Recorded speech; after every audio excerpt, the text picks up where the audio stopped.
onto the official account as well. Your channel. There's Tier 1 up and running, and there's the Elite Series stream loading up now. Audio's working as it should, the stream's up, the chat's up, we're all good to go. That's absolutely fantastic. Well, hello everyone, and welcome to round 3 of the PlayStation Elite Series here on Race Spec Esports. I'm Lane Everingham, your lead commentator for this event, and this time we're racing at Autodromo Nazionale Monza for the Italian Grand Prix. Constructed in 1922, the fabled Temple of Speed is one of the most iconic cornerstones of any Formula One schedule. It celebrates its 100th anniversary this year, a monumentous achievement, especially considering that only one other currently existing circuit has achieved such a feat, the world-renowned Indianapolis Motor Speedway. Monza is a simple circuit of 11 corners and a length of 5.79 kilometers. But beware, hidden within the simplicity of the circuit lies nasty hazards that can catch drivers out at a moment's notice. There are tall, unforgiving inside curbs, both in the Rettifilo chicane and Della Roggia chicane. If you touch those curbs, the car will vault up into the air, and the last time I checked, these cars don't work too well with all four wheels off the ground. There's also a massive gravel trap looming on the outside of the Lesmo curves, waiting to catch someone out. And finally, the most demanding part of all, Variante Ascari, a high-speed left-right-left complex that forces the car to be right on the edge of grip. Going over that edge will result in a spin, which, more often than not, results in a race-ending accident. DRS trains are going to be a major topic of conversation during this race. When they start to form, overtaking is going to become very, very difficult. As a result, qualifying is going to be an important factor for achieving victory today. But before we focus on qualifying, there is a little bit of news to go through first from last week's race in Zandvoort. Only a single incident report between Marcus Costa and Karma. The incident happened during qualifying. The steward's verdict was no further action. As a result, the results from the previous race stand. Looking at the Drivers' Championship, Marcus Costa is leading the way on 54 points, followed by Gilles on 40. Vengeance is next on 30 points, followed by Ferrari Pro on 27, then Bags Liddell on 24. Plebs and Silderford are equal 7th, both on 23 points, followed by Spicy on 17, then Chip and ACW are currently equal 10th, both on 15 points. In the Constructors' Championship, Williams are leading on 84, followed by Haas on 45. It's a 39-point margin between the top two teams. That's quite a healthy gap after 2 rounds. Ferrari are 3rd on 42, followed by McLaren on 37, then Red Bull on 34. Mercedes are next on 32, followed by Aston Martin on 24, Alpine on 19, AlphaTauri on 7, and completing the table is Alfa Romeo on 4 points. Now that's pretty much introductions out of the way. I can now introduce my co-commentator, who as always is KD1997. KD, thank you for joining me here for tonight's race once again. What's your general thoughts about this very iconic racetrack? Well, it's definitely a track that deserves a lot of respect, and thanks for having me again, by the way. I definitely would say this is a track that is quite fun. It's high speed, of course. You're pretty much flat to the floor on full throttle for about pretty much the entirety of the race, or on the right figure, depending on what you drive on. But no, it's a fun little track. But yeah, of course, there are some little bit of hazards, like you mentioned in your little intro, like the chicanes, for example. The cars are, well, because of them being low center of gravity, they can be, well, they cannot settle. So you got to be very wary about how you take the curves, especially like the chicanes, like you mentioned, and then of course the Ascari chicane. That's the biggest one, I would say, out of the lot, because you can cut that chicane very, very easily and make a mistake, or you can compromise your run. So the driver will have to be very careful of that. But yeah, also, But also, in terms of real life, it's probably the best atmosphere as well. Of course, with the Tifosi coming to root the Scarlet team of Ferrari, it's always the best part, I'd say, of any time they come to this racetrack. Yeah, it's quite a thing to see, because 250,000 Italians roam around this one racetrack. Just the whole stand's just bleeding scarlet red. It really is something. And I agree, there's no other racetrack in the world that has this level of atmosphere, this level of passion for a racing team, of all things. I mean, this is all for Ferrari. No one else. This is all for Ferrari. That's how much it means to the nation of Italy. So yeah, I completely agree. There is no racetrack in terms of atmosphere quite like Monza. No pressure for the Ferrari drivers tonight, though. You don't want to be feeling any pressure for tonight's race. Just keep your head down and get on with it. And one little tidbit, in a few days' time, actually tomorrow, we'll get an update for F1, and we'll get the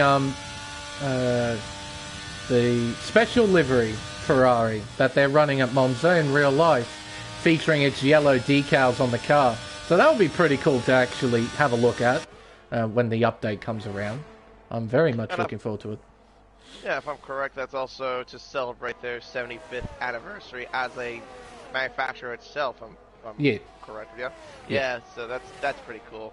And then actually to add on to that update, like you mentioned as well, there is an update to bring another track into the calendar, I should say, into the game. That is the Shanghai Circuit as well. Yes, Shanghai International Circuit makes its return to the F1 world. I don't think we'll be seeing it anytime soon in the race spec world. We might see it in Formula Endurance, perhaps, because the calendar isn't finalised, so it might be introduced there. But I think this calendar for both Sunday tiers and Tuesday tiers will remain relatively unchanged, as Hilles has a moment coming out of the first Lesmo curve. Yeah, I've kept an eye out on a few drivers on their flying laps. A couple of them have had moments at several parts of the racetrack. We saw G-Force Zach have a moment at Ascari. We saw Karma have a moment coming out of the first Lesmo, trying to get out of the way of everyone on a flying lap. Yeah, this track is bearing its teeth right now during this qualifying session. Drivers are having to push right to the limit. Someone else has spun it at Ascari as well. That was a half of Hilles. Oh, I see. Yep. Oh, yeah, I see now. Yep. Yeah, I think he's the inside curve at the exit of Ascari, turn 10. What he has done. Yeah. Which is a very, very common mistake to do if you are not careful. Well, this track is all about commitment, isn't it? You have to be 100% the entire way around, because there's only 11 corners. You can't afford to take it easy into any of them. Oh, absolutely, because you're, like I said, you're foot flat to the floor for 84% of the lap. So pretty much you're going at a rapid rate of knots, but you also got to be mindful of some of the corners as well. There's more yellow flags as well, but I think that might be for a car getting out of the way. Yeah, I agree. Silderford has a little moment coming out of the first Lesmo curve. He's now coming out of the second Lesmo. He'll open DRS and head down towards Ascari. Now, he's currently P2 with a 19.8. A rather nice sight to see as the man on pole position is Ferrari Pro in the Ferrari, though Silderford is currently up by 0.3 of a second to the middle sector. Silderford had a hell of a race last week at Zandvoort. Really demonstrated to all of us how capable he is in this game.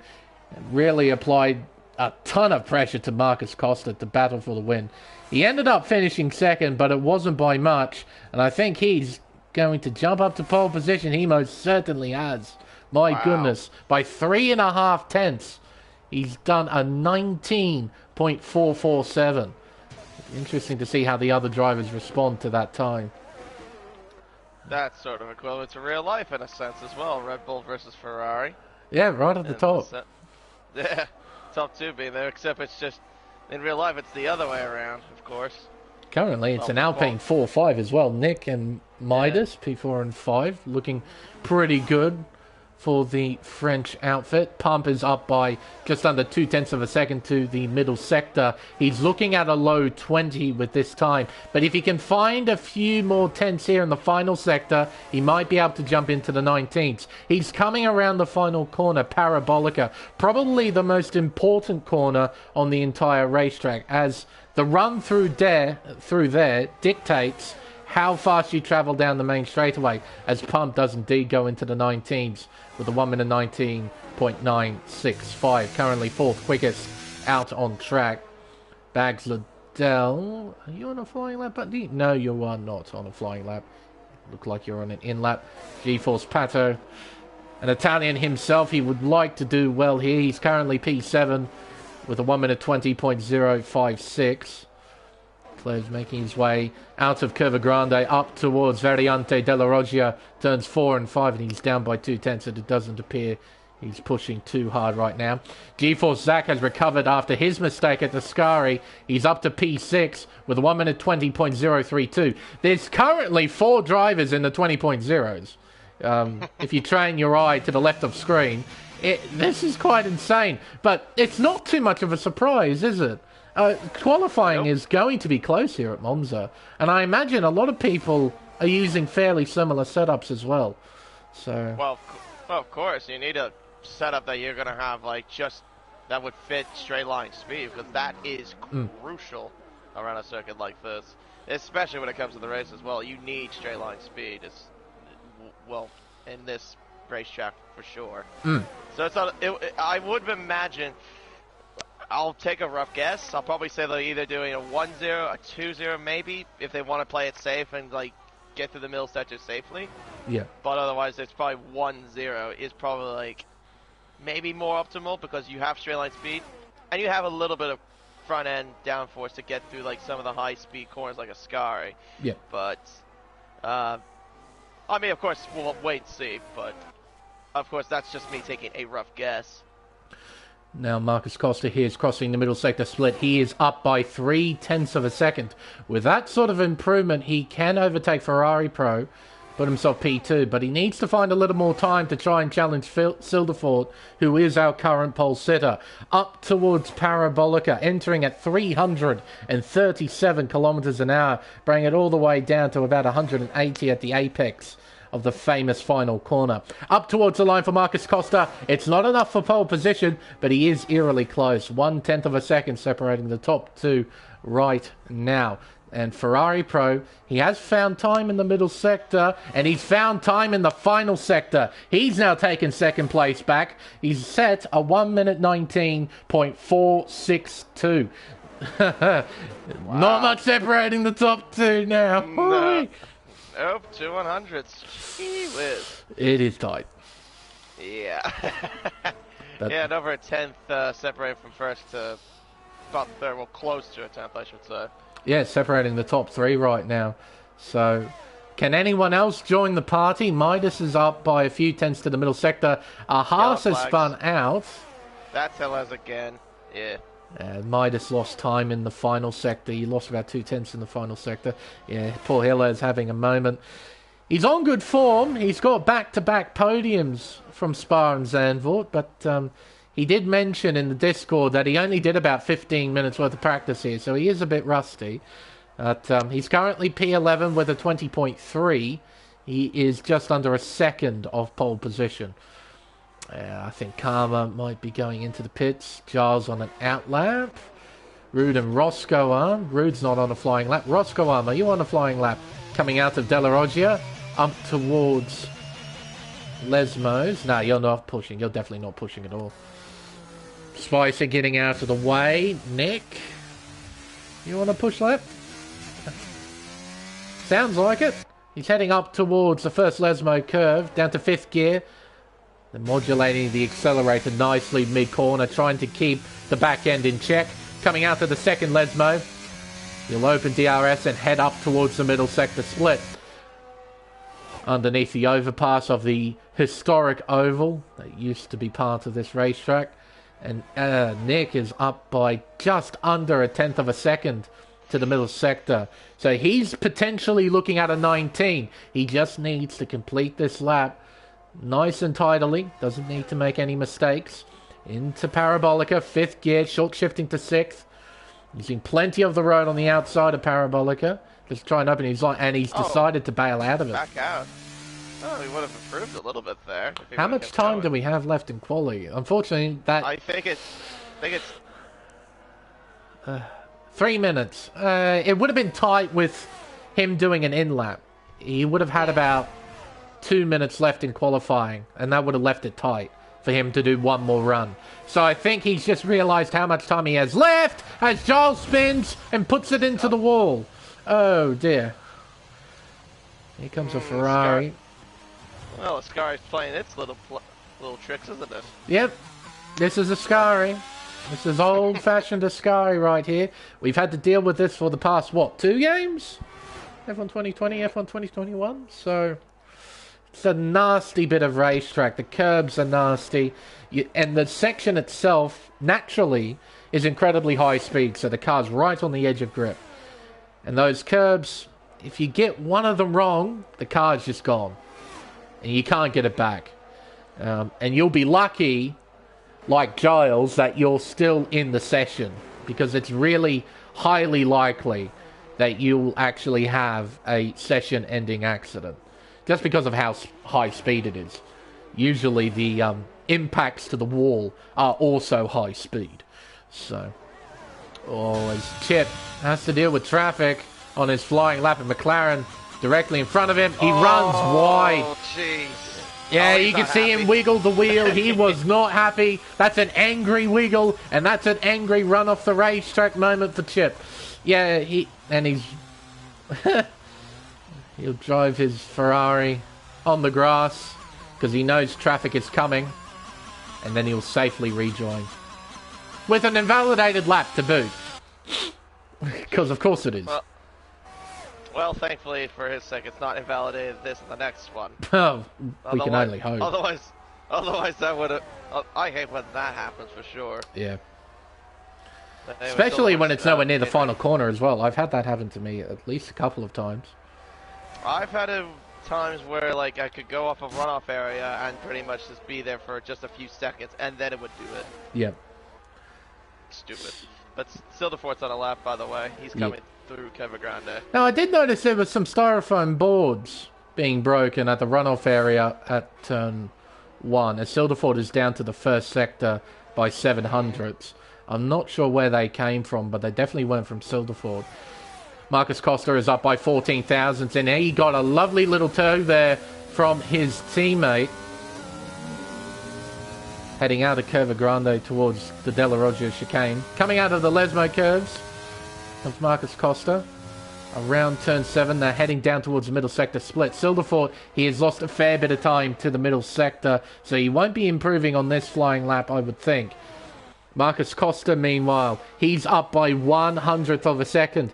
In order for him to try and take pole position, this needs to be a mega final sector. He needs to find a 10th. Nearly a 10th, by the way. Okay, he's making his way through the Ascari chicane. Jeez, he nearly... Oh, how did he catch that? I held my breath there. I don't know if he lost time. He may have lost a little bit. But it was going to be enough to ruin the lap, though. Marcus Costa has just set the same time as Silderfort. 1 minute 19.447. You're joking. And Ferrari Pro ducks back into pit lane. Spicy has invalidated his flying lap. Nick is up by a 10th to the middle sector. He's making his way through the iconic chicane. Down the back straightaway towards Parabolica for the final time in qualifying. How about that? Another equal time at the top of a leaderboard. We saw this at Spa. It's happened again at Monza. Yeah. My goodness. I'm with the same driver, may I add. Yeah. As Nick jumps up to P6 there with a 19.9. Bags Liddell getting out of the way. His qualifying's over. Hillez crosses the line, goes P8. Karma, his final lap is invalid, so he won't be improving. And it appears Rude, his final lap has come to an end as well. Well, it's pole position then for Marcus Costa. the top two have set the exact same lap time. And by the actual rules of Formula One, Silderfort has been robbed of pole position. By the actual rules. Yep, ACW mentioned that in the comment section. And yeah, that should have been Silderfort's pole. That's funny, though. The top two have set the exact same lap time. I'll be damned. Yeah, Marcus Costa's done that twice. He did it with his teammate the first time. And now he's doing it with Silderfort. That's incredible. Absolutely incredible. I think Ferrari Pro could have... If he did not make that mistake, though, at Ascari, I reckon he would have got pole position. Well, you did mention he was a 10th up in the middle sector, and that would have been enough on its own. So, oh, yeah. Oh, yeah. Absolutely. 15 thousandths of a second separating the top three at the end of qualifying. The top two have set the exact same lap time, and it's Costa who gets to start from pole position. Silderfort from P2, then Ferrari Pro in P3. 4 tenths back is Spicy in P4, followed by Pump, Nick, Zach, Gilles, Bags Liddell, and GeForce Pato, rounding out the top 10. Pleb starts from P11, then Roscoe from 12th, then Luke in P13, followed by Midas, Karma, Giles, Chip, Marvelant, Powersight, and Rude will start from the back of the grid in 20th. I'll be. It happened again. The last time it was P2 and 3 at the end of qualifying. This time it was for pole position. So it feels like it's a little saying I've heard from my good old friend Dale Waltrip. Have you ever? No, I never. Have I ever? Have you ever? No, I never. Yeah, exactly. Oh, wow. Well, that sets us up for an interesting race. Top three separated by 15 thousandths of a second. The level of competitiveness for the start of this race, fairly high, I would say, the level of competitiveness. It's going to be a really, really interesting start to this Grand Prix. But first, let's get through the formation lap and let's see who's starting on what tyre. So, okay.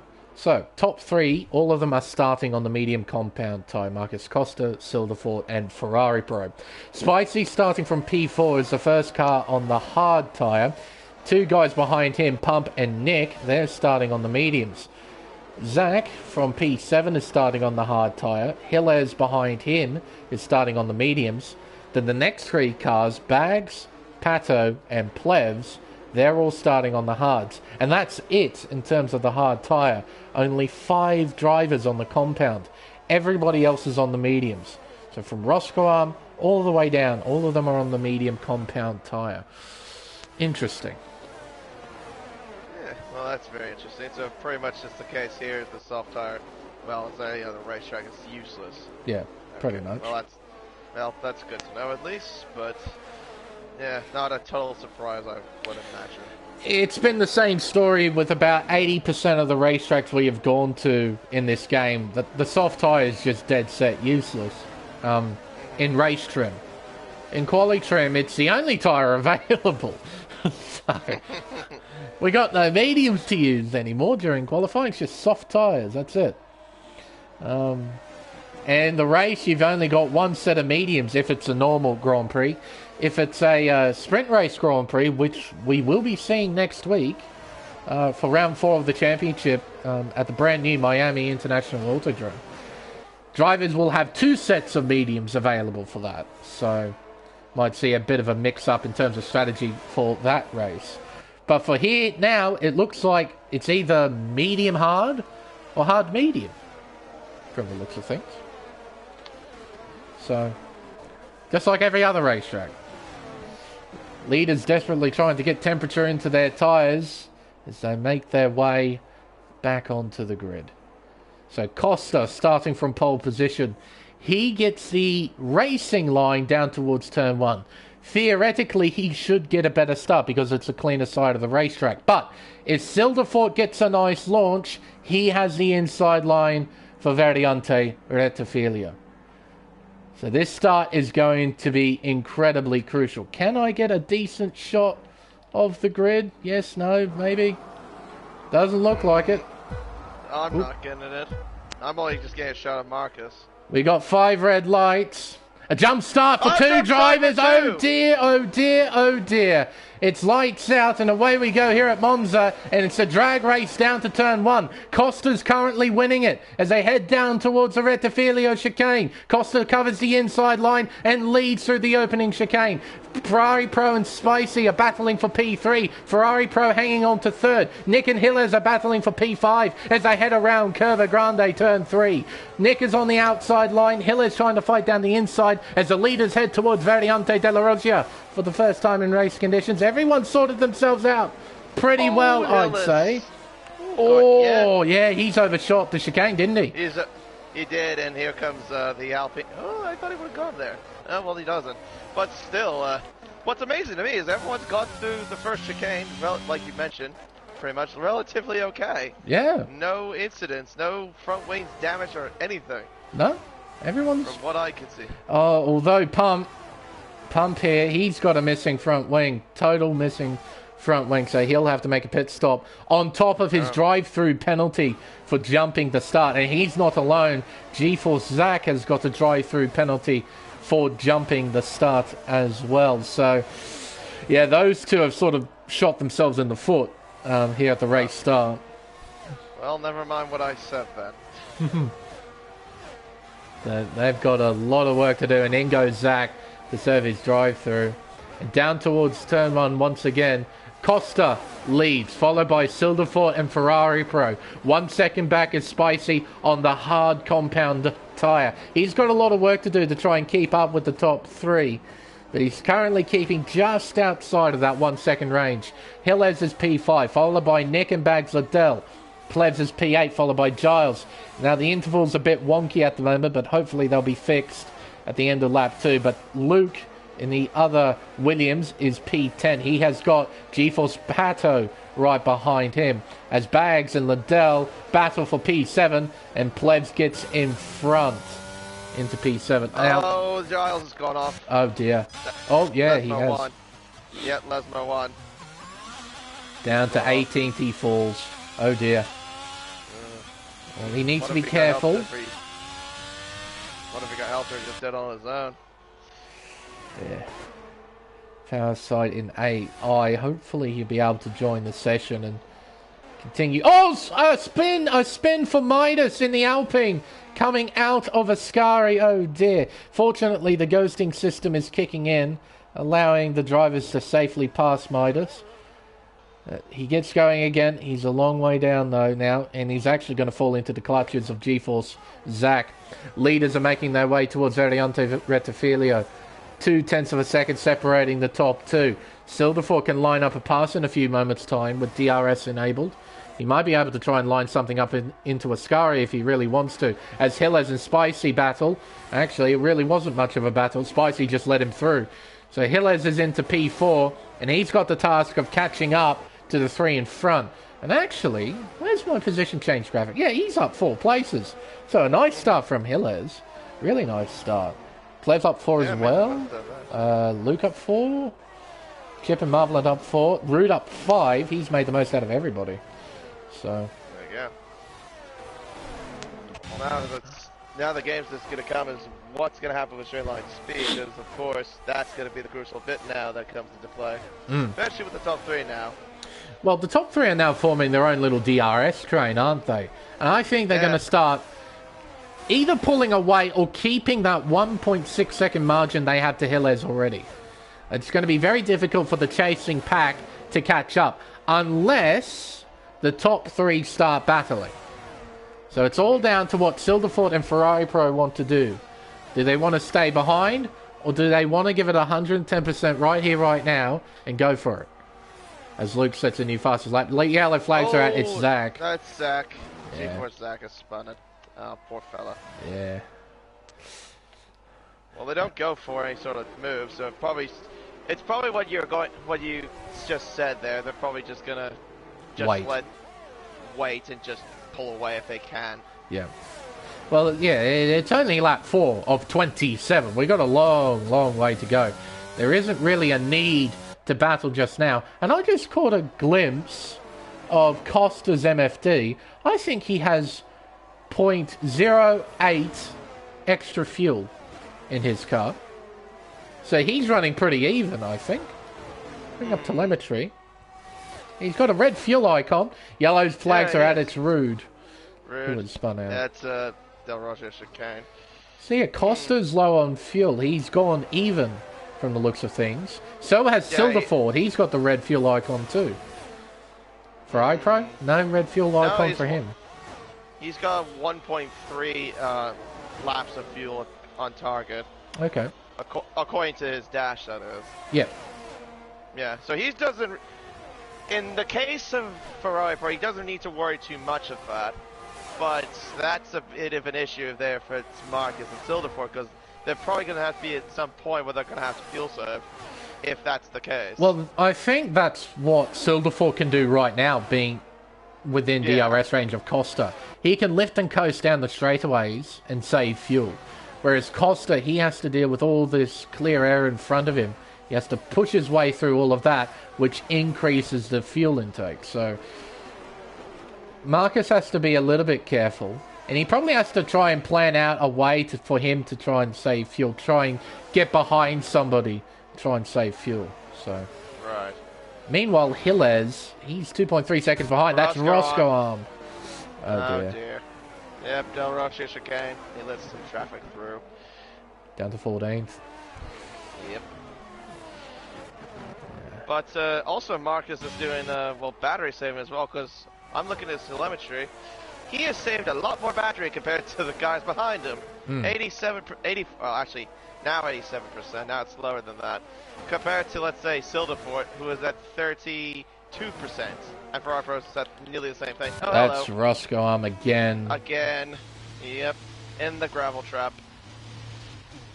Way deep in the gravel trap, as a matter of fact. Yeah, turn 8 of all places as well. He didn't do it at the exit of Ascari. He did it... Oh, and he's been given a 10-second. I love this game. Oh, it's amazing. Gets a 10-second time penalty just for being stuck. The dude went into a gravel trap, lost 3 positions, lost about 12 to 15 seconds to those he was battling, and he gets a 10-second. This game's amazing. Far out.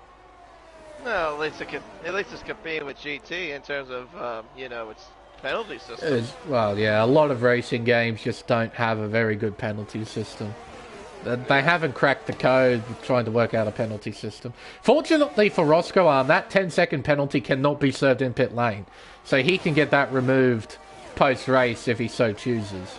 So he doesn't have to worry about that. But as of right now, he needs to start praying, basically. Pray for a safety car, bring him back into the race. So. Oh, yeah. Especially from where he's at, yeah.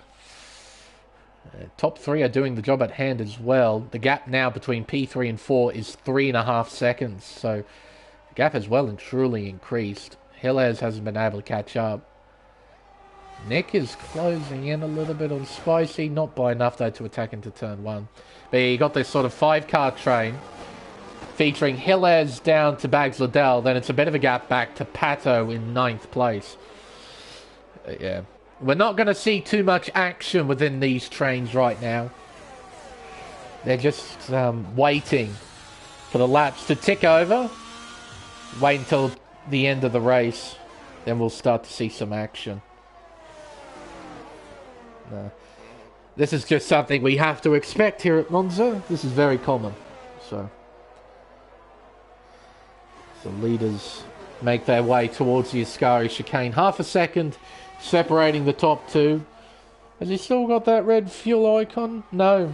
Silverford. 7 fuel. Yep, just lift and coast, like you said. Like you mentioned. I have been watching his telemetry. He has been doing some lifting and coasting on the main straightaway. Yep. So no, he's back into the good with fuel. And Costa, he doesn't have the red fuel icon either, so he's doing all right with fuel now as well. Even at the front of the queue. Probably not doing as well as Silderford, I'd imagine. But, yeah, he's doing pretty well. Nick has overtaken Spicy as well. That was at Parabolica, and Plebs is going to have a look here as well. Down the main straightaway towards the opening chicane. Plebs is in front, and I don't think Spicy will fight too hard in this battle. Well, no, he does. Looking around the outside. He has the inside line for turn 2. They both give each other space. Spicy has the car in front, and he's now fully in front of Plebs. So he keeps P6. Heading up towards Variante della Roggia. They all close in on one another, but not by enough to attack. Now Nick, he's now 1.3 seconds behind Gilles. So he's become the new leader of this train. He's got a lot of work to do to try and catch up. Like 3/10, that's a lot of time to find around a racetrack like this. Make that 4/10 now. So especially with it. Yep, especially with a track that has so many straights. Yeah. Pretty much. Like, there's no real areas to gain time unless you're really sort of sending it. So the gaps stay pretty even between Gilles and Nick, so Nick isn't losing time, but he's not really gaining any either. So kind of stuck there. Meanwhile, top 3 minding their own business. The gap now to 4th place is 4 seconds. So they're really doing the job here out in front. Yep, and Marcus Costa doing what he's doing in the past few races is just saving battery, not doing much. Leading the way, doing exactly what he needs to do. He did it at Spa, and he did it at Zandvoort as well. He's got to the front and just looked really in control. That's what's impressed me with Marcus so much, is that when he gets into the lead, he just looks calm, in control, just doing what he needs to do. So it's quite impressive to watch. But Silderford and Ferrari Pro are still very much there, so this isn't over by any stretch of the imagination. Got a lot of racing to get through. Right now, Silderford and Ferrari Pro are keeping this fight at the front alive.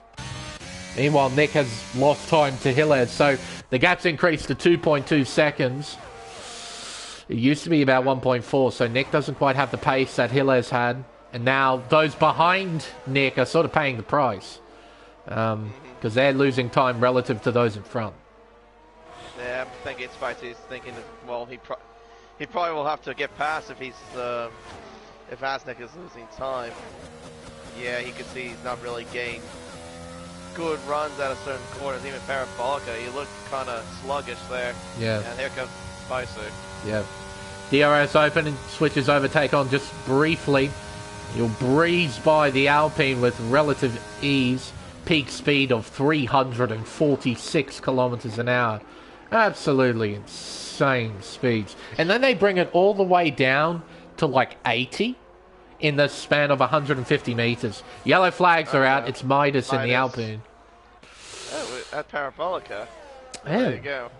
And he's going to come down pit lane. Interesting. He must have put it into a wall, I would think. And also Roscoe done the same thing at Ascari. Yep. Any damage? I can't see any debris on the ground. Nah, I think he might have just hit the barrier on his rear wing. Oh, and his teammates suffered the same fate at the Lesmo curves. Pato has spun. Coming out of Lesmo 1. Oh, and Karma has spun as well out of Lesmo 2. My goodness. Oh, that was close. Between Giles and Karma. Oh, right. Yeah, Giles nearly had a good morning call. Far out he did. Whew. Luckily he was on top of things, and that's a Mercedes around. That's rude. Yeah. Rude. Yeah. Everyone's imitating what I was doing at Bahrain last night. Just spinning everywhere. I had a horrible race in Formula Endurance. My God, I had a shocker. No. Oh, it's Pleb's contact between him and Spicy as they head into turn 1, and that's damage. Spicy's got damage. Yeah, he's got damage. Oh, yep, front right end plate. He won't be too impressed with that, I think, Spicy. He won't be impressed with that at all. Yeah, that's a big blow for him. He's on the hard tyre as well, folks. He's on the hard tyre. It's lap 11, and he's got end plate damage. You can see it's completely missing on his front wing. Now, you don't need a ton of downforce here at Monza, has to be said, but you will feel the effects of damage even here. Well, and look at the understeer. Yeah, he lost like 4/10 through one corner. For a racetrack that doesn't need downforce, a damaged wing still really, really affects the car. So that's a huge blow for Spicy. And now Nick and Chip have to find a way by. I don't know if Spicy will pit. I mean, he'll pit onto a set of mediums and then do what? Just go long? Or I guess just hope for the best. I guess It's so. the best he can do. But, I mean, what else can he do? You know, he doesn't have another set of hearts. No. Because like you mentioned before, he's got one set of hearts and one set of... Oh, hello, that's a car spinning around. Yeah, he's... Oh, That's he's karma, meeting I the think. marshals at Ascari, as Marvelant has rejoined. Now, Nick is down pit lane. Set of hard tyres for him. This is a strategic stop. This isn't for damage. So he's pitting onto the hard tyre early, trying to get an undercut. Trouble is, he won't have any DRS assistance. So he will be a bit stuck. Hopefully he can make the most of those tyres. Well, another thing too, is he needs to get those tires up to temp quickly too. Yes. Which is another thing you got to deal with in this game, because why not? Chip around the outside of Spicy. Chip rounded him up. Quick smart there at the first Lesmo curve. Down the inside, Luke having a go. Oh, it's tight, but they get through. They get through. It was tight. Sector 3 yellow. Flags. Is that Hillers, maybe? No? Someone else. I don't know. Oh, it's Somebody Rude. else. The Mercedes. Rude. He made a mistake. It's a lap car. Okay. Poor Rude, a lap down already. Oh, Marcus Costa's going into the pits. hello. Same with Ferrari. Still Ford decides to gamble and stay out. Interesting. So, who has a better pit crew, Williams or Ferrari? Well, in real life, we know the answer to that. Do we need to answer it? And I think Ferrari Pro actually lost time to Marcus. He lost a couple of tenths, I think. Maybe he didn't time the pit stop correctly then. Maybe. I could see what you mean, yeah, because he's at the... Ooh, hello, that's a lag. Yeah, because he's down by nearly 1.8 seconds to him. Yeah. So, Costa's got a better stop out of that. And he has found a little bit of time. Not a lot, just a little. But those few tenths of a second really do matter, as you can see Ferrari Pro trying to get temperature into his tyres. There's Pato behind as well in P7. He's on old rubber, but those tyres are up to temperature, and he's closing in on Ferrari Pro. Meanwhile, race leader Silderford, well, he's low on battery. He's on 8% heading into Parabolica. So I reckon he will pit this lap. Has this extra lap cost him anything? Or will it actually go in his favour, this overcut? Well, there's Red Bull Garage. Here we go. Set of hard tyres at the ready. Up go the jacks. On go the hard tyre. And away he leaves.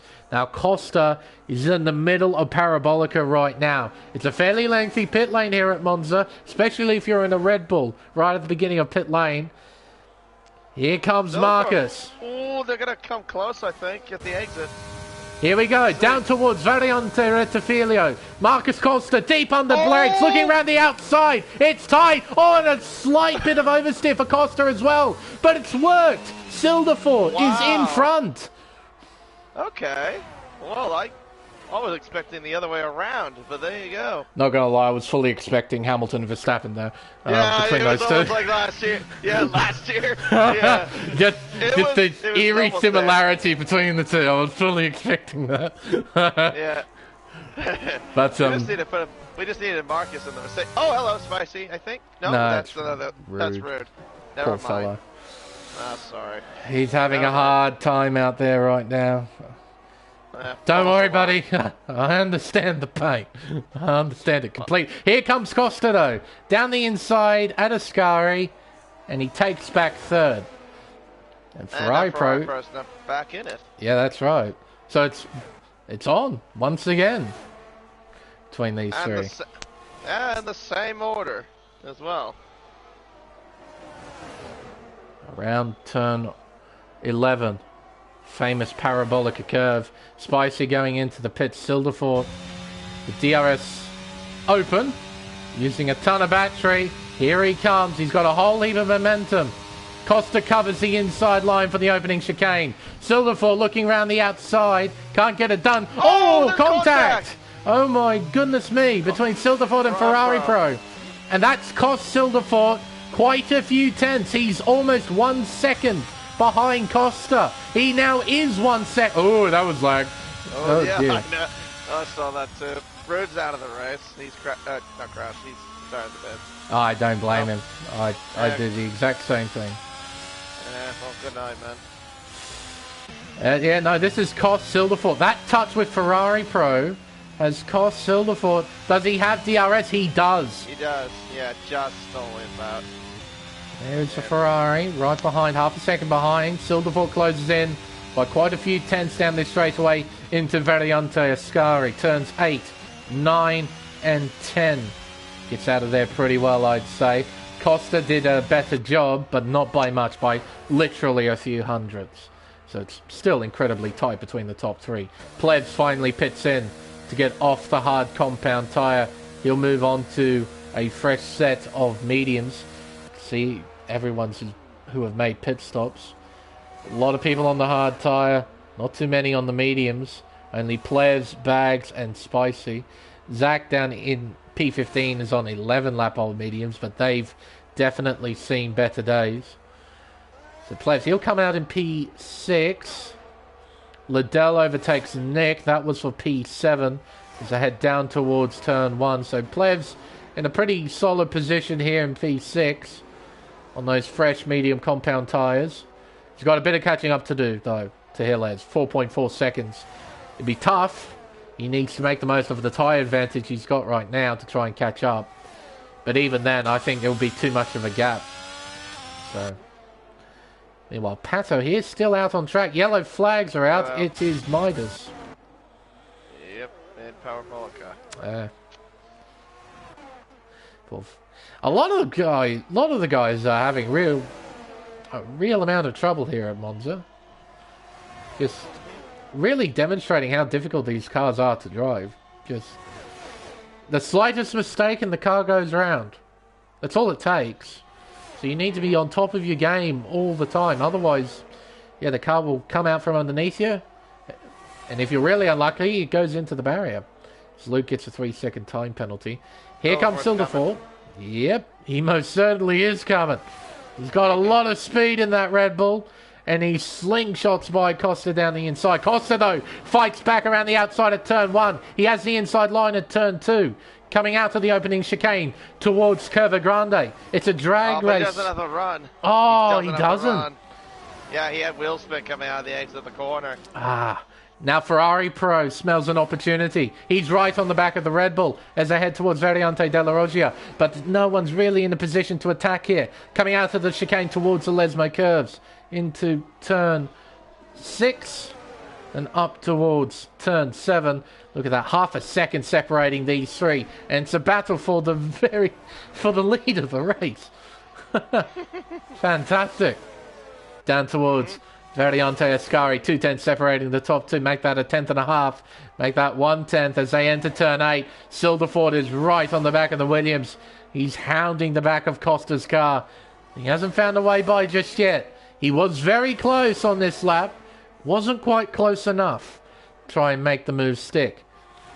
Into Parabolica. Or as it's more recently known, Curva Michele Alboreto. Named in Michele's honour. What was that? Was that 2020 or 2021 when they named it in his honour? Last year. Last year. Well, anyway, last year's Grand Prix. But here comes Silderford again. Down the inside at turn 1. Costa fights around the contact between the two. Costa has to go over the curbs, loses control of the car, and drops down to 3rd place. Silderford takes the lead. Ferrari Pro in 2nd place now. But this isn't over. It is so not over between these three. Costa is still very much within a second. Oh, well, we have a safety car. We have a safety car. What for? Midas. Oh. He spun it. He spun it and hit the wall at Lesmo 2. Wow. And why is that called a safety car, though? I mean, I get he's got front wing damage, but that's not on the racetrack, I don't think. Well, if he's hit a barrier, then yeah, it shouldn't be anywhere near the racetrack. The barriers, they're close, but you still got a fair bit of grass between the track and the barrier. So, minimum VSC, in real life, but yeah, no, we have a safety car. Yep, that's the game right there. Drivers taking the opportunity to pit as well onto soft compound tyres, so some drivers are gambling. What do the top three do, though? Ooh. That's a good question. One's going to probably fake each other out. I imagine Silverfort will right on board with Silverfort. Keep an eye here. He's keeping it narrow. He doesn't want to go in. Ferrari Pro doesn't go in. Neither does Costa. None of them wanted to sacrifice track position. And Hillis just overtook Pato. Yeah, Pillis just overtook Pato in the pit lane. He just overtook him in the pit lane. Yeah, literally. He pulled up what Vettel did in China. What was it, in 2016 he did that? Well, he got front wing damage too. Oh, well, Pato's got front wing damage. I'm not sure about Hillis. Hillis seems to be alright. Yeah, Pato. Well, that overtake wasn't really needed then because, yeah, Pato had wing damage, so he was going to end up in front anyway. Oh, it's going to be tough between Hillis and Spicy here. No, Spicy will get him. Spicy will get him. Oh, but he overshoots the opening chicane and gets a 5-second time penalty for corner cutting. Well, that's... Oh, but... Spicy, you were in front, so technically you have to hang on to position. But he has been penalised for that corner cut. And I don't think he can justifiably get that removed. That was a genuine mistake there. Yep. He overshot the corner... He cut the track and he got a 5-second time penalty for it. So, gee whiz. Well, that's just paying the price right there. Yep. That's an oof right there for Spicy. Now I'm interested to see is the medium road behind the top three though. Yeah. And Plebs. Yeah. You think about it, they're on the more grippier tire. Trouble is though, like what we saw in the opening couple of laps, that hard tyre isn't terrible. It's still a very competitive tyre. And these guys, they're in 4th and 5th. It's going to be difficult to make up places. They can probably keep up with the top three, but then to try and move forward from that is going to be tough. Spicy, he's going to come in and serve that penalty. Midas retires from the session in front of Spicy as well. So hopefully his Alpine doesn't just drive in the middle of the pit lane and come to a stop. Because that happened a few times in Abu Dhabi. Poor OCW would know all about that. And the way Spicy leaves after serving his drive-through, and now he does pass the Alpine. Oh, we're still on this camera shot. Like, start looking at the Mercedes, thank you. Yeah, where it's just looking at the... Oh, the concrete! Yeah, I like to see the Mercedes Spitbox. Yeah, it's nice. So nice. Like, I love the detail. Yeah, no, thanks. I really wanted to look at that. If we were to go back to Soundboard, it would be Crofty just rambling about how tight the pit lane is. The pit boxes. And the fact that it was the shortest pit lane on the schedule and all that stuff. Yep, and he rambled about that all weekend long. And he still did that this year as well, like he did last year. Oh well. I mean, it's Crofty though, so. But yeah, no, this is gonna turn into an interesting final few laps here at Monza. We got guys on all sorts of strategies now, all bunched up.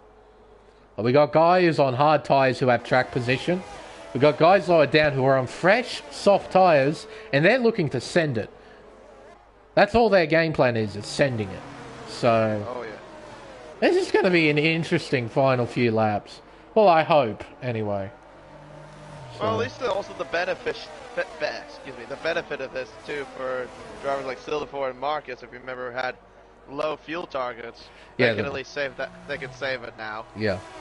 Not only that, but they'll have less fuel compared to everyone else who did overfuel. Yeah. So here at the end of the race, they'll have a lighter car, which just makes the car better in every single way. Makes it faster down the straights, makes it faster in the corners. There's less weight for the tyres to deal with on the brakes and through the corners. So from a performance perspective, they'll be in a very solid position. And there's not too many laps when we get back on the green flag racing remaining. I think this will more than likely be the last lap behind the safety car. So we'll get back on the green at the start of lap 22, and that will give us 6 laps of racing. So you don't need a lot of fuel for that.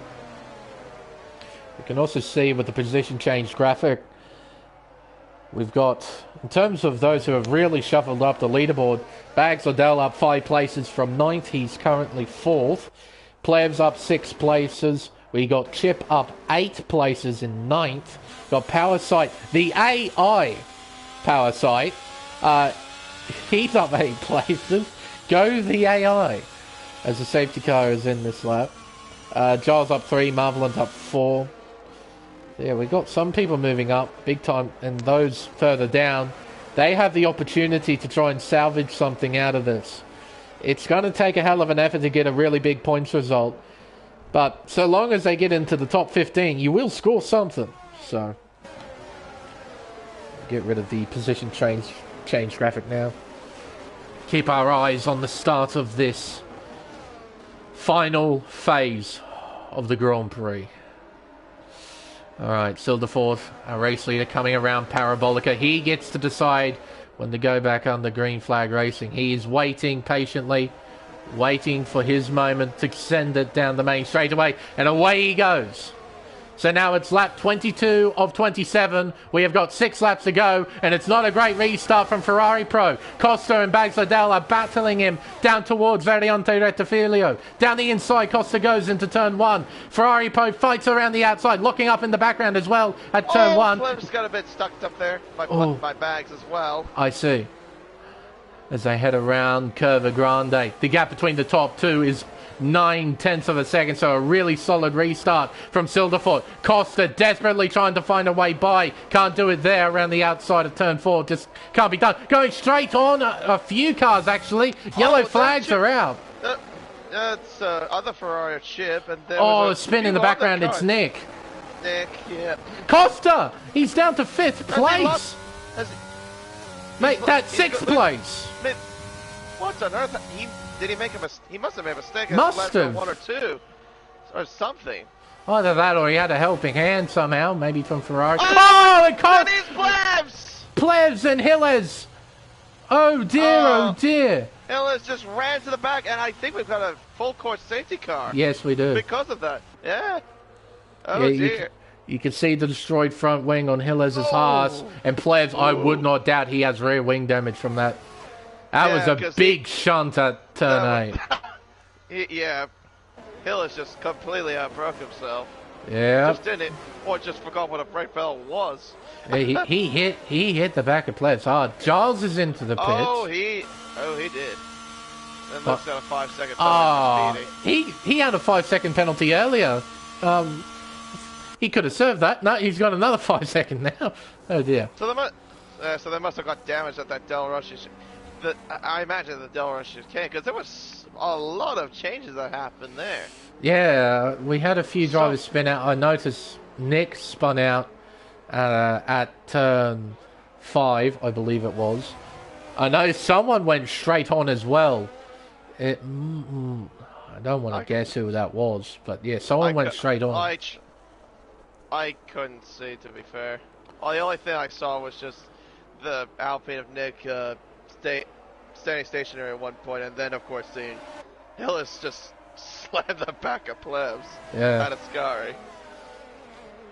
So yeah, a few drivers having to pit for repairs. Luke, Marvelin, Giles, Nick, Plebs, Chip, and Hilles. All of them having to come in put on new tyres and repair their cars as best they can. So, plenty of drama on the restart.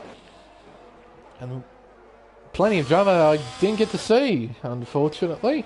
Because there was that much stuff going on, it was hard to tell where to look. So, well, that's the beauty of commentating. But it would be nice to have some sort of replay feature in this game. I know Gran Turismo Sport had a replay feature that you could use. You could flick through other drivers' POVs and try and see what happened. But yeah, they haven't implemented such a thing in F1. Not yet, anyway. Hope they do at some point. Yeah, then we can have a proper look at what actually happened there. Because there was so much stuff that happened that... Not just Della Roggia, but also at Rettifilia. We had a big lockup from somebody. I saw a huge plume of smoke at turn 1. Yeah. Massive one. Oh, yeah. Absolutely. Mentioned what happened to players getting a bit balked by bags as well. Coming out of turn 2. As Chip comes in to serve 5-second time penalty. And he'll put on another set of soft compound tyres. So on they go, and away he leaves. Yeah, now... yeah. That was interesting indeed. Also, a little, this is just a bit of a random topic, but I like at least a pit stop shot. At least you can see the inside of the tire. At least you can see that there's still rims there. Yeah, it's always nice to actually see the rim of the tire. Nick, a 5-second time penalty, a severe collision with Giles. So Nick has hit the back of Giles, and he's been given a 5-second penalty for it. Ouch. Well, that's... You just gotta maintain your pace with the safety car. Yeah, you just gotta try and keep that gap. And you also gotta try... The car in front has got to try and just pay attention to what's around them. You know? Yeah, of course. So... Now, Chip, he's catching up pretty quickly here. We might get a late call from the safety car, which would make things really interesting. No. Hopefully that doesn't happen. No way it doesn't. No way it does. It has to go another lap. Yeah, it's going past the pit lane. Thank Christ for that. I know, Late right? safety car restarts are some of the most chaotic things you will witness in an F1 game. They just... total carnage, because it doesn't give the leader an appropriate amount of time to try and control the field. It doesn't give him any time at all. So Powerside and Luke are changing places. I think Luke accidentally overtook Powerside. Powerside's taking the position back. See the penalty situation as well.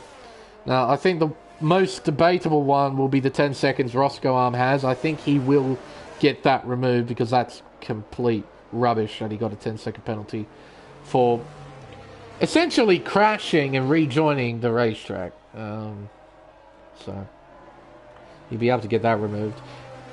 And potentially Nick, didn't see what happened to Nick, but he might be able to get that 5-second severe collision penalty removed because it wasn't a severe collision. I'm curious, did Hillers get a 5-second for that collision with Plebs? No, he didn't. That's astonishing. Yeah. Like, he did not at all. When a car breathes on another car, like during this safety car period, it's a 5-second penalty for a severe collision. But you can T-bone someone to Narnia and not get anything. It's penalty systems in racing games, so they're rubbish. Just about all of them. So anyway, safety car's going back into the pits. So we only got 2 laps of racing, which means no DRS. That means if you want to make a pass, got to do it the old-fashioned way. Got to get those elbows out. You got to send it in with them dive bombs. So it's going to be an interesting final couple of laps here at Monza as Silderfort takes off down the main straightaway. It's now lap 26 of 27. It's 2 laps to go. Half a second separating the top 2 on the restart as well. So Silderfort doing the job that's necessary of him to hang on to the lead at turn 1. G-Force Zach looking down the inside of Pato, I believe. Pato trying to fight back, but can't do much about it, to be honest. He's on medium compound tyres compared to Zach on the soft tyre. Bags Liddell drops down to 5th place. He moves behind both Spicy and Marcus Costa. Maybe he made a mistake. I'm not certain. Yeah, he did make a mistake there at turn 2. Coming out of the Della Roggia chicane, the top 4, top 5, top everybody, to be honest. It is really, really tight. At the moment, Silderfort is hanging on at the front. Down the straightaway towards the Ascari chicane. You can see Ferrari Pro dumping his battery as they head towards turn 8. Costa is closing in as well. Through the chicane, turns 8, 9, into turn 10. The gap's still hovering at about half a second. You can see Silderfort moving about, trying to break the slipstream as they head towards Parabolica for the second last time. Hard on the brakes, chucking the car into the final turn. See Silderfort hanging on to that half-second lead. He's done a really nice job on this restart lap, keeping a buffer to the car behind. It's now the final lap. Lap 27 of 27 here at Monza. And in the background, Spicy has got his hands full with Bags Liddell, looking down the inside of turn 1. The two are battling through turn 2. It's tight. It's seriously tight. And through goes Zach, I believe. He's going to try and get by Spicy here into Curva Grande. No, Spicy hangs on, but they're going to come towards the Della Roggia chicane, and they're both using battery as well. Here we go, into Della Roggia. Zach looking around the outside. He sends it into turn 5. Contact. Almost off the racetrack goes Spicy. He gives in, and Pato goes through. Oh my goodness. That's marvelous. Spicy never changed his front wing, I just noticed, or something. Oh yeah, he's got a damaged wing. Yeah, I just noticed that too. He could have repaired. Oh, and in the background, someone has spun. It's Hilles, who has spun out of the second Lesmo.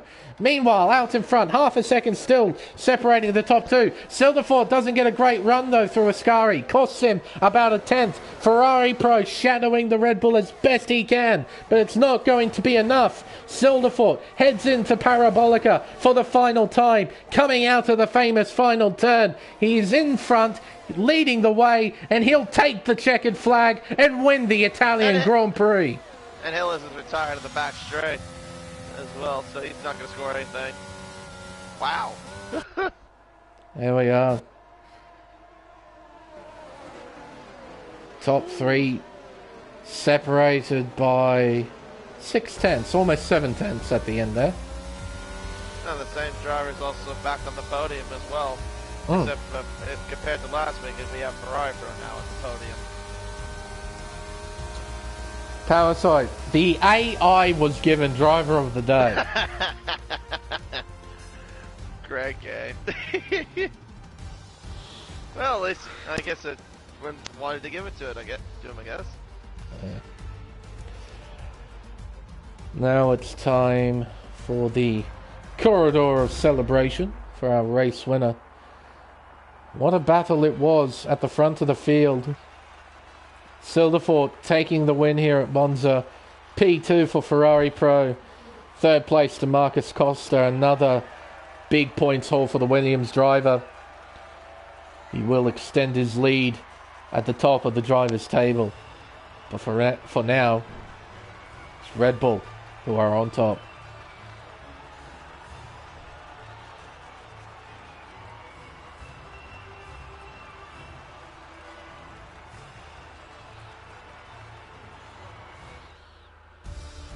There we are.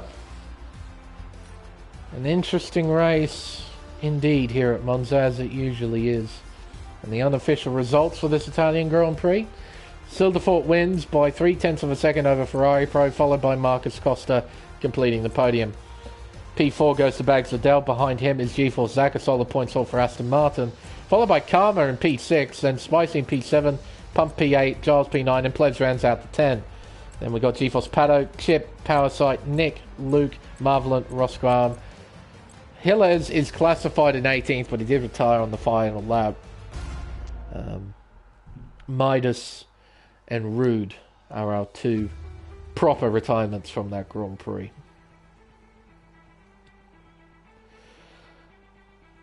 So, I'll get the top 3 in here. Go blue screen for just a second. We'll invite them in. Just noticed my controller battery is low, so I better plug that in afterwards. Get this thing charged up. Let's see here. Silverfort, Ferrari Pro, Marcus, M for Marcus Costa. Add players. Get the top 3 in. We'll have a chat about what happened during this Grand Prix. Hello, Marcus. Hey, how you going? Not too bad. Hello, Silverfort. Sue! Hello, Ferrari Pro. What's up? Ferrari. What's up? Let's see here. Virtual showroom. Get this up. Right, yep. So, thank you to all 3 of you for joining us here to just answer a couple of questions. And as per usual, we'll go from 3rd. We'll make our way up.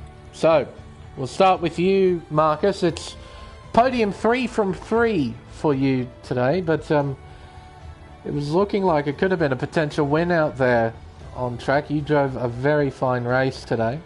But before we talk about that, let's go and talk about qualifying. Because that was an interesting end to qualifying, wasn't it? You put it on pole, you ended up setting the exact same time as Silverfort. How was the lap? The lap was quite scruffy. I feel like I struggled in all my laps, going over the curbs especially, because I'm on PS5 with 120 FPS. The curbs are quite inconsistent, but it was enough for pole, so I'm not going to complain. Yeah, no, you ended up setting the exact same lap time to the 1000th. Again. This happened at Spa. Second time this season. Twice in 3 races, like. And we were as excited as what we were at Spa. And this time it was for pole as well, so congrats on that. Though, if this was real life, you'll be lining up at 2nd to the real life rules. But hey, it's Formula 1 22, so, you know. But, no, your race, like I mentioned before, it looked like really tidy out there and under control. Was it like that from your perspective? Yeah, I felt pretty under control for pretty much the entire race until the pit stop phase, when it was sort of a bit reminiscent of Hamilton and Verstappen last year on the way we came out of the pits. Not sure if you guys picked that up, but oh yeah, we came out side by side, and I was like, oh, sort of had a bit of PTSD. I'm like, I've seen this before, it didn't end up too well, so I decided to think better of it and backed out, and then pushed on later in the lap. Yeah, you got back by reasonably quickly, and then you entered your 3-way battle once again between yourself, Silverfort, and Ferrari Pro. And then the final phases of that race. How did that unfold for you? Very disappointing, to say the least. I feel like I had so much to give, and so much pace, and so much consistency, but I just it just didn't come through in the end. Let it slip. I mean, yeah, we've all done that. All of us here. It was a good battle with Silverfort again. When he overtook me, I'm not going to speak too much on it. I was a little bit disappointed. I feel like I was entitled to a bit of space, and I feel like I was squeezed off a little bit. And then Silverfort and Ferrari Pro got past me, which was a bit disappointing, but didn't want to get my head down because there was still about 10-12 laps to go. But yeah, as soon as that final safety car came out, I think that sort of settled you in 3rd place, didn't it? It was going to be tough to move forward. I honestly thought I was looking for a P5 when that final safety car was coming in, because I had Bags ahead of me in the final podium position, and I had a Mercedes on fresh softs right behind me. And then Bags made a mistake, just exit of turn 2. I got past him and then managed to hold off the Merc and take the podium. I would have been very disappointed without the podium, but Still got there. disappointed regardless. No, you mentioned that you were in the top 3 for the second last restart, and then you went down to 5th. What happened? I tried to make an overtake on Ferrari Pro down the inside into the first Lesmo. Yeah. Got squeezed just slightly. I mean, maybe I wasn't squeezed. Maybe that's just how it felt. But Yeah. made a bit of contact with the inside of his wheel. I caught the snap of oversteer that I got and got overtaken by about 3 cars. Yep. And put me down to P6. And then I believe it was a Haas and a McLaren that had contact ahead of me. Oh yeah. And that put me back to P4. We saw that. Yeah, that was. That was more if than I was at contact, McLaren, I we wouldn't be saw too that. happy. If I was at McLaren, I'd be saying something. That's for Yeah. sure. It was Hillers and Plevs, and they've in the past they've had some history, and well, apparently that history has repeated itself. Apparently.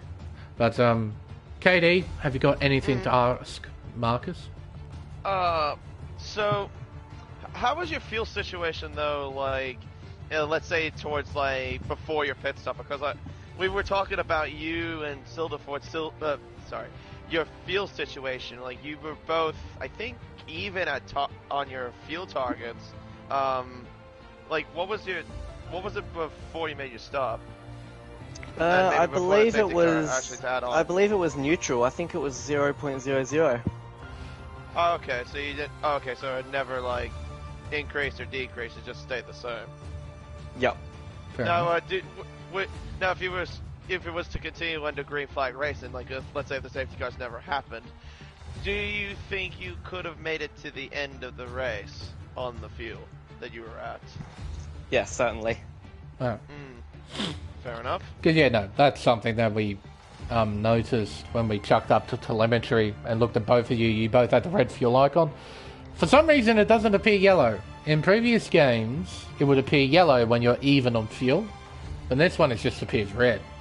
So, and we managed to catch a snippet of your MFDs, and yeah, you were both running pretty even. So, but no. At the end of the day, Costa, it's been a really solid effort from you, and like I said, it's podium 3 from 3, so big points once again. But next week, brand new racetrack, going over to Miami. How do you feel heading into next week? I had a race about 3 weeks ago there for OSRL, so it's going to be slightly familiar, but Yep. don't really enjoy the track, don't really dislike the track, but it's just hopefully get some good points and just keep accumulating them towards the championship. Just hope for the best. That's what it sounds like.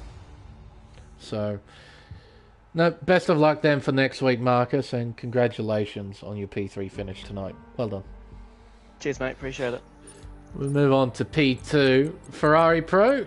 Mate, that was fine effort from you tonight. Kept up with the top 2 rather, all the way through that race. Kept yourself in the battle for the win, so you must be pretty happy with big points haul here at Monza. Yeah, I'm very happy after like the start of the season I've had to the Elite Series. You know, I've had some like 2 of the unfortunate races and that, and to get my first podium of the season at bloody Monza, the Ferrari is pretty good. Like, Absolutely. there's But, a little bit of disappointment that I could have gone for the win in a way, but I just, was battery hungry and had self-pity. But qualifying went pretty well. You missed out on pole, if I recall, by 15 thousandths of a second.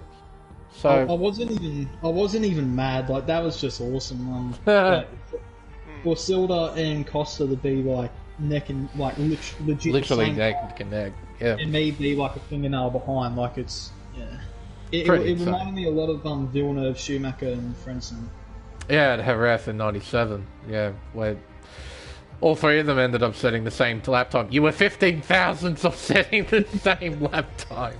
Oh, man. Wouldn't that be something? I messed it all up at Ascari. I had like a big snap of like oversteer. Yeah. KD pointed that out in stream. You were up by a 10th to the middle sector, and then you had a small moment through there. Cost you. Oh man, that was definitely a brownie coming out there. I was, it was scary. Oh, especially through Ascari of all places, like far out. When you lose it there, it goes.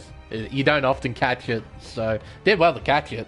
But during the race, you were entangled with with the battle between yourself, Silderfort, and Costa. How was it from your point of view? I mean, it was more like just a slipstream battle for like the first stint until we all went on our hard tyres.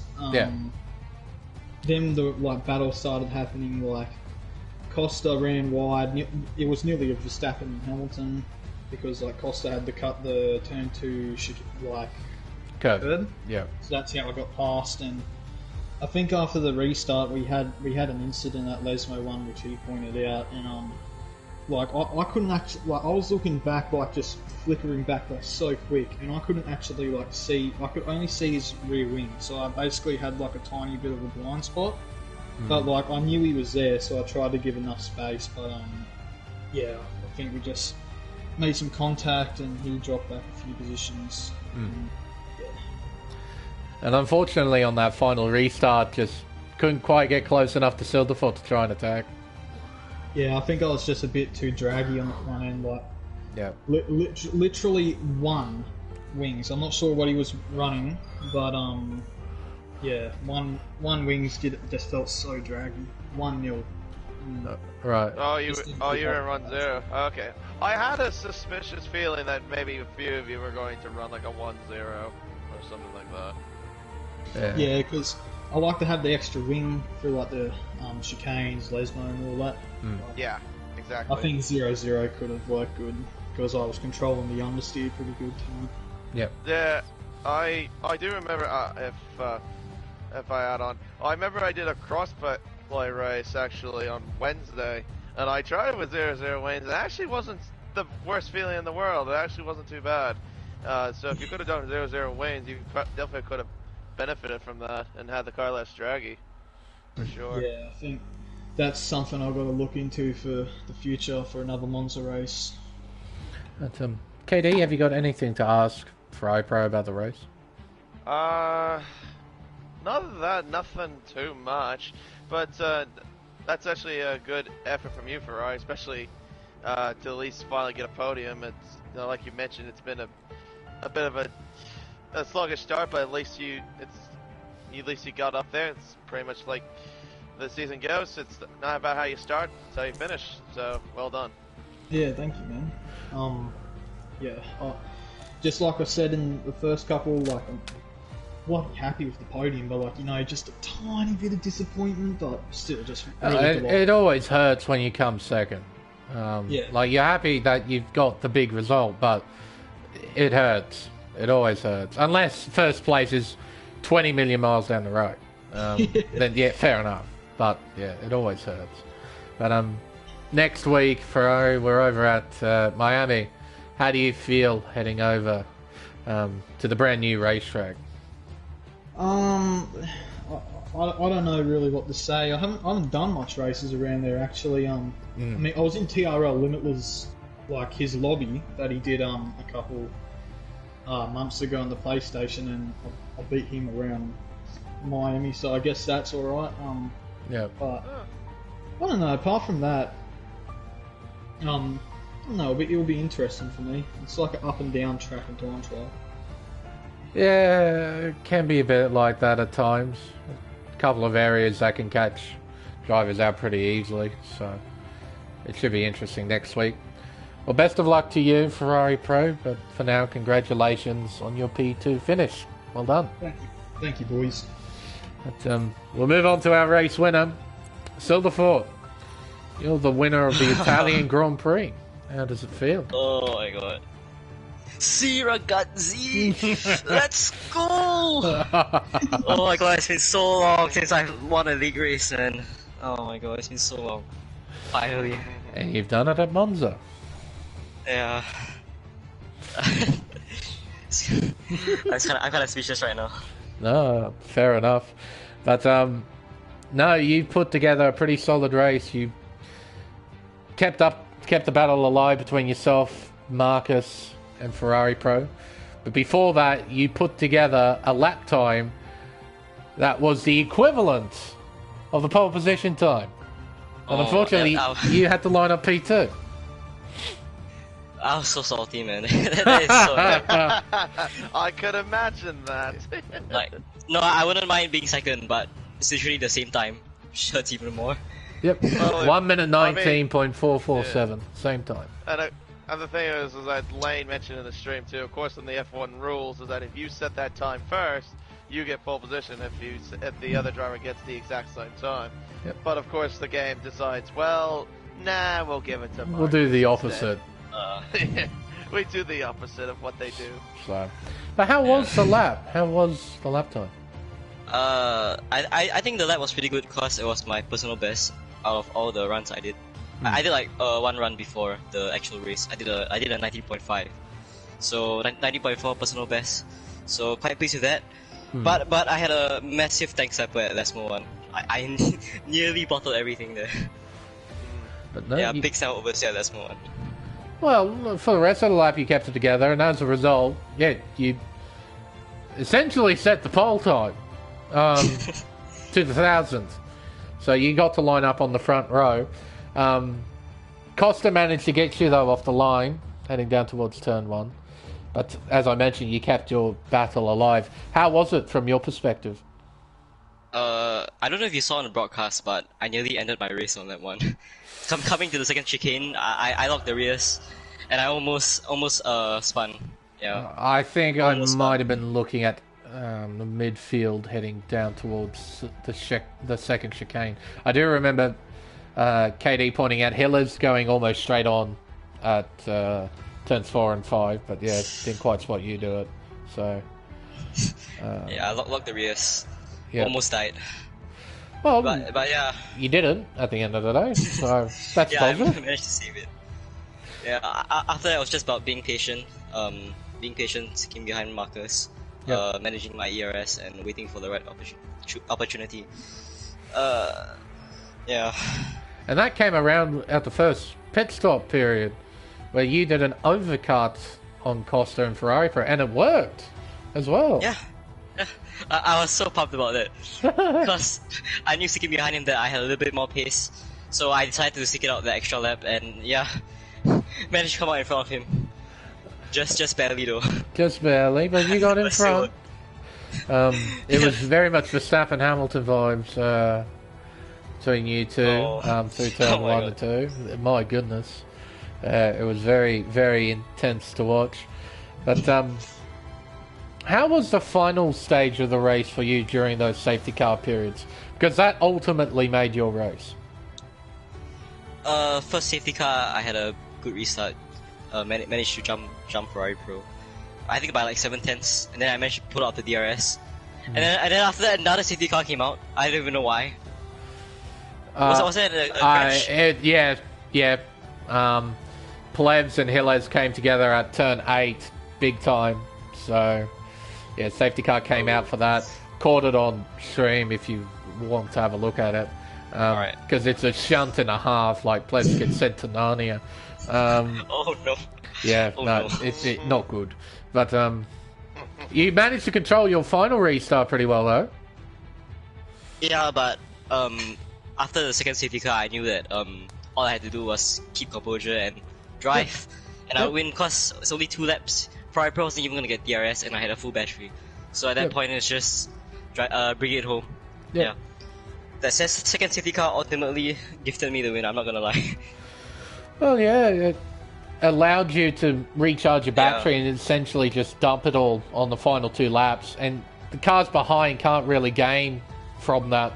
And you're running fairly similar setups, so you're not gaining anything in the slipstream. So, yeah, that's all you needed to do is keep composure, and you did exactly that. Yeah, I had Ferrari Pro running 10 wings, and I was running 20 wings. Oh, really? So yeah, I was running 2-0. There you go. Oh. Okay. Fair enough. But KD, have you got anything to ask our race winner?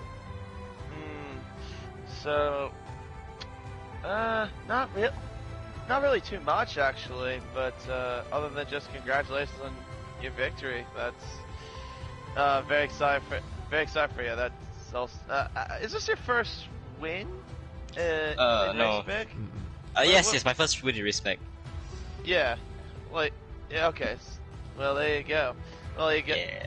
Well, definitely enjoy that one, especially that's in a place like Monza, of all places, too.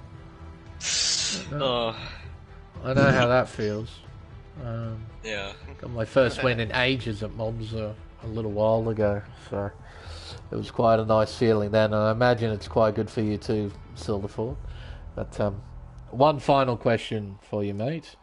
Next week we're heading over to Miami for a sprint race as well. Brand new sprint race format. How do you feel going into next week? I don't really like Miami. Yeah. It's not fun. I'll just say that, especially that Ding Dong chicane. Yeah, fair enough. Yeah, that chicane. That chicane is so bad. It's so bad. I hate it so much. Yeah, fair enough. No, I can share that opinion. To be honest, I share that opinion about almost all the parts of Miami. I am not a fan of the circuit, but we get to experience the new sprint race format there as well and see how that pans out. Oh, so yeah, sprint race. I didn't know. Yeah, it's going to be the first sprint race of the season, so got to buckle up for that one. But well, best of luck to you next week. Sounds like you're probably going to need it, considering your opinion about the circuit. But for now, mate, congrats on the victory. Well done. Thank you, guys. Of course. Well, KD, I think they'll wrap up another week of racing here on the Elite Series. Not a bad race once again. Yeah, no, it was a very enjoyable race once again to be a part of with you, indeed. Slightly different one though. Just a lot of trains forming, battles, a couple of battles here and there, but then it all kicked off at the end. There's a lot of carnage in that final couple of laps. But yeah, no, not a bad race at all here at Monza. And thank you again for joining me here. Your help is always appreciated. Thank you. I've been enjoying my time with you as well, so thank you as well, Lane. So, folks, with the race finally over, it's time for us to end the stream. I've been Lane Everingham. My co-commentator, as always, is KD1997. Thank you all so much for watching, and we'll see you next week for round 4 of the championship at the brand new Miami International Autodrome for the Miami Grand Prix. Until then, it's goodbye.